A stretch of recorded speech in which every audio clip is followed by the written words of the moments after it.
شروع اللہ کے نام سے جو بہت مہربان نہایت رحم کرنے والا ہے۔ حضرت عبداللہ بن سلام سے مروی ہے کہ حضرت عزیر علیہ السلام اللہ کے وہ بندے ہیں جن کو اللہ تعالیٰ نے 100 سال فوت کر کے زندہ کیا تھا۔ اسحاق بن بشر سے بیان ہے کہ حضرت عزیر علیہ السلام بڑے نیک اور عقل مند آدمی تھے۔ ایک دن آپ اپنی زمین کی دیکھ بھال کے لیے نکلے۔ واپسی پر وہ ایک ویران جگہ سے گزرے۔ دوپہر کا وقت تھا اور گرمی محسوس ہو رہی تھی۔ آپ گدھے پر سوار اس ویرانے میں داخل ہوئے۔ اپنے گدھے سے اترے۔ آپ کے ساتھ ایک ٹوکری میں چارہ اور دوسری ٹوکری میں انگور تھے۔ آپ اس ویران عمارت کے سائے میں ٹھہرے۔ اپنا پیالہ نکالا اور اس میں انگوروں کا رس نچوڑا۔ پھر ٹوکری سے خشک روٹی نکالی اور اس کو انگوروں والے پیالے میں ڈال کر کھانے کے لیے بھگو دیا۔ تھوڑی دیر روٹی کے نرم ہونے کے انتظار میں آپ لیٹ گئے۔ اپنی ٹانگوں کو دیوار کے ساتھ لگا دیا۔ اسی دوران آپ کی نظر گھروں کی چھتوں پر پڑی کہ وہ اپنے عرشے پر کھڑے ہیں اور ان کے رہنے والے مر کھپ گئے اور ان کی ہڈیاں بھی بوسیدہ ہو چکی ہیں۔ آپ نے کہا کہ اللہ تعالیٰ ان کو موت کے بعد کیسے زندہ کرے گا؟ یہ شک کی بنا پر نہیں بلکہ بطور تعجب آپ نے اظہار فرمایا تھا۔ اللہ تعالیٰ نے ان کے پاس موت کا فرشتہ بھیجا۔ اس نے آپ کی روح قبض کر لی اور اللہ تعالیٰ نے آپ کو 100 سال فوت کیے رکھا۔ جب 100 سال مکمل ہوئے اور بنی اسرائیل میں بہت سارے نئے حالات اور واقعات رونما ہوئے، پھر اللہ تعالیٰ نے عزیر علیہ السلام کی طرف فرشتہ بھیجا۔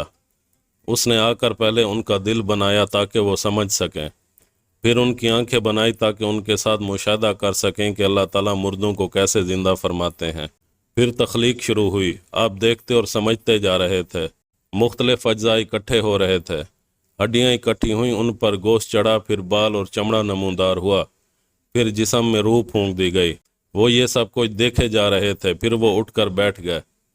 فرشتے نے سوال کیا کہ آپ یہاں کتنی مدت ٹھہرے؟ آپ نے فرمایا کہ ایک دن یا دن کا کچھ حصہ، کیونکہ جب آپ نے آرام فرمایا تھا وہ دوپہر کا وقت تھا، اور جب آپ کو اٹھایا گیا ابھی سورج غروب نہیں ہوا تھا۔ فرشتے نے جواب دیا کہ آپ یہاں 100 سال ٹھہرے ہیں۔ آپ اپنے کھانے پینے کے سامان کی طرف دیکھیں، یعنی وہ خشک روٹی اور جس پیالے میں آپ نے رس نچوڑا تھا وہ دونوں اسی حالت میں ہیں، ان میں کوئی تبدیلی نہیں آئی۔ اسی طرح انجیر اور انگور بھی اپنی اصلی حالت میں موجود ہیں۔ یہ سن کر آپ نے گویا اپنے دل میں اپنے موت کا انکار کیا۔ تو فرشتے نے کہا کہ آپ اپنے گدھے کو دیکھیں۔ آپ نے دیکھا تو اس کی ہڈیاں بوسیدہ ہو چکی ہیں۔ فرشتے نے گدھے کی ہڈیوں کو ہلایا تو وہ دونوں طرف سے آ کر اکٹھی ہونے لگیں۔ پھر ہڈیوں پر گوشت اور چمڑے کا لباس پہنا دیا گیا۔ پھر چمڑے پر بال اگ پڑے۔ پھر فرشتے نے اس پر پھونک ماری تو گدھا اپنے کانوں اور سر کو جھٹکا دیتے ہوئے اٹھ کھڑا ہوا اور آواز نکالنے لگا۔ اس نے سمجھا کہ قیامت قائم ہو گئی ہے۔ پھر آپ اپنے گدھے پر سوار ہو کر اپنے محلے میں آئے تو لوگوں نے آپ کو نہ پہچانا۔ آپ بھی لوگوں کو نہ پہچان سکے، اپنے گھر کو بھی نہ پہچانا۔ آپ صرف اپنے خیال اور اندازے کے مطابق اپنے گھر آئے تو وہاں انتہائی ضعیف عورت بیٹھی ہوئی تھی جو آنکھوں سے نابینا تھی۔ اس کی عمر 120 سال تھی۔ وہ گھر والوں کی لونڈی تھی۔ جب حضرت عزیر علیہ السلام اس گھر سے نکلے تو اس وقت اس کی عمر 20 سال تھی۔ وہ بڑھیا عزیر علیہ السلام کو اچھی طرح پہچانتی تھی، لیکن بڑھاپے کی وجہ سے اس کی قوتیں جواب دے چکی تھیں۔ آپ نے اس سے پوچھا کیا یہ عزیر علیہ السلام کا گھر ہے؟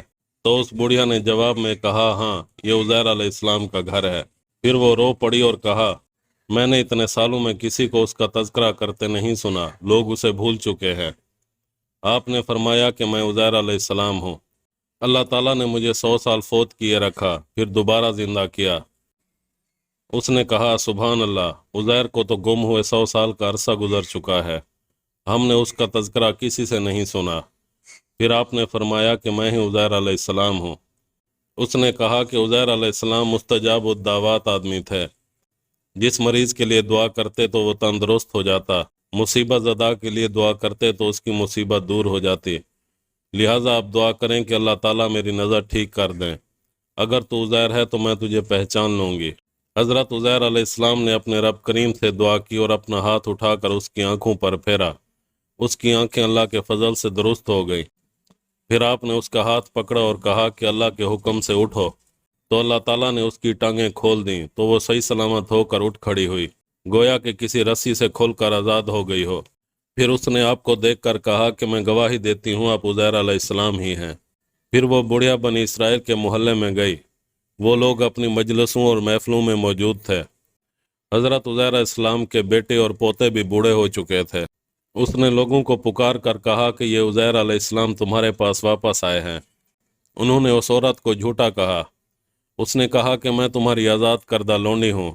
انہوں نے میرے لیے اپنے رب سے دعا کی تو اللہ تعالیٰ نے میری آنکھیں ٹھیک کر دیں اور میری ٹانگیں چلنے کے قابل ہو گئیں، اور وہ کہتے ہیں کہ اللہ تعالیٰ نے ان کو 100 سال فوت کیے رکھا اور پھر دوبارہ زندہ کر دیا۔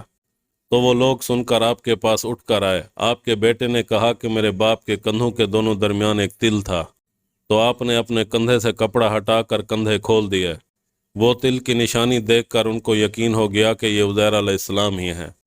بنی اسرائیل نے کہا کہ ہمارے اندر عزیر علیہ السلام کے سوا کوئی تورات کی حفظ کرنے والا نہ تھا۔ بخت نصر نے تورات جلا دی تھی۔ اب ہمارے پاس تورات کا صرف وہی حصہ ہے جو لوگوں کو زبانی یاد ہے، لہٰذا ہمارے لیے تورات کا ایک نسخہ لکھ دیں۔ اس کے باپ سروخ نے بخت نصر کے دور میں تورات کا ایک نسخہ ایک جگہ دفن کر دیا تھا، جس کو عزیر علیہ السلام کے علاوہ کوئی نہیں جانتا تھا۔ حضرت عزیر علیہ السلام لوگوں کو لے کر وہاں تشریف لے گئے اور وہ جگہ کھود کر وہاں سے تورات کا نسخہ نکالا۔ اس کے اوراق بوسیدہ ہو چکے تھے اور تحریریں مٹ چکی تھیں۔ راوی کہتا ہے کہ آپ نے بنی اسرائیل کی موجودگی میں ایک درخت کے سائے کے نیچے بیٹھ کر تورات کو دوبارہ لکھا۔ آسمان سے 2 شہاب ثاقب اترے اور ان کے پیٹ میں داخل ہو گئے۔ آپ کو تورات خوب یاد ہو گئی تو آپ نے نئے سرے سے ان کے لیے تورات کا نسخہ لکھا۔ اسی وجہ سے یہودیوں نے کہا کہ عزیر علیہ السلام اللہ تعالیٰ کے بیٹے ہیں، یعنی اس وجہ سے اللہ کا بیٹا کہا کہ شہاب ثاقب کا واقعہ پیش آیا۔ آپ نے ان کو تورات نئے سرے سے لکھ کر دی اور بنی اسرائیل کے معاملات کی نگرانی کی۔ پھر حضرت ابن عباس رضی اللہ تعالیٰ عنہ سے روایت ہے، انہوں نے فرمایا حضرت عزیر علیہ السلام ان لوگوں میں شامل تھے جن کو بخت نصر نے قید کیا تھا۔ آپ اس وقت بچے تھے۔ پھر جب آپ 40 سال کی عمر کو پہنچے تو اللہ تعالیٰ نے آپ کو حکمت اور دانائی سے نوازا۔ آپ کو تورات سب سے زیادہ یاد تھی، اس کا علم بھی آپ کو سب سے زیادہ تھا۔ پھر جب انہوں نے تقدیر کے متعلق سوال کیا تو اللہ تعالیٰ نے ان کا نام انبیاء سے مٹا دیا۔ واللہ عالم۔